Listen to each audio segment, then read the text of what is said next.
Bună să vă fie ziua, scriitori ai explorărilor! Astăzi ne aventurăm într-un loc misterios, unul care nu apare pe nici o hartă.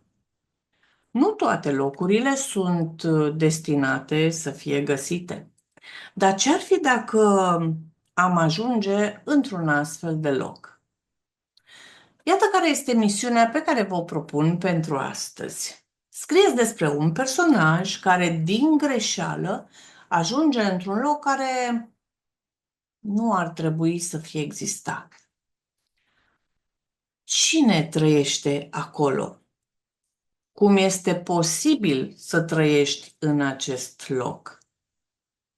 Multe am putea să scriem. Până data viitoare, vă urez să aveți spor și inspirație.